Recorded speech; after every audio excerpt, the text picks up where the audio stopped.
Hello guys, and this is the question of our VLSI Technology EC third year 5th sem 2025 and 2026.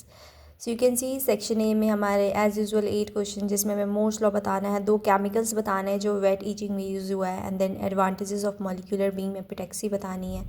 4 to marks unit 3 से 2 marks का question है. Then we have 2 advantages disadvantages of wet etching. Then Fick's law के second law को बस expression लिख के दिखानी है. And then advantages of sputtering over the evaporation in metallization unit 5 का क्वेश्चन है. देन सेक्शन बी में हमें क्वेश्चन आया 5 जिसमें से हमें 3 करनी होती है. तो हमारी सबसे पहले आ गई है ड्राई क्लीनिंग टेक्निक के बारे में बताना है सिलिकॉन वेफर का. Then we have the process silicon insulator formation using SIMOX technique. Then we have ये क्वेश्चन हम यूजुअली पहली बार आई है हमारे टाइम पे, क्योंकि हमेशा से MBE और VP आता था और इस बार ये क्वेश्चन न्यू आया था. Then we have discussed the working principle of electron beam epitaxy. और क्वेश्चन यूनिट 4 से हमारा क्वेश्चन आया है आयन इम्प्लांटेशन, जो कि हमेशा ही आता है, काफ़ी इंपॉर्टेंट क्वेश्चन है. Then we have CMOS fabrication unit 5 का, ये भी काफ़ी इंपॉर्टेंट क्वेश्चन है. Then we have section C में CZ हमेशा ही आता है.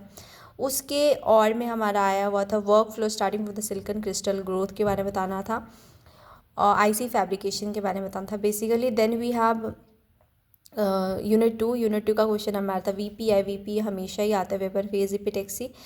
Then we have Deal Grove model of oxidation in detail बताना था. Then we have section C का यूनिट 3 के क्वेश्चन जिसमें हमें बताना था फोटोरेसिस्ट के बारे में बताना था एंड CVD के बारे में डिफाइन करनी थी. Moving to the next question. So here we have question number 6 जिसमें हमें बताना था डिफ्यूजन इक्वेशन के बारे में. Diffusion equation is basically fix equation जो कि हम सॉल्व करते हैं, बहुत ही बेसिक सी होती है. देन सॉलिड लिक्विड गैशियस के बीच में हमें डायग्राम के साथ बताना था कि इसकी वर्किंग कैसी होती है. उसके बाद में क्वेश्चन नंबर 7 में था हमारा पैकेजिंग बतानी थी VLSI की, और शॉर्ट नोट होती है packaging fabrication technology and sputtering बताना. So this is all about VLSI 2025 and 2026 question paper.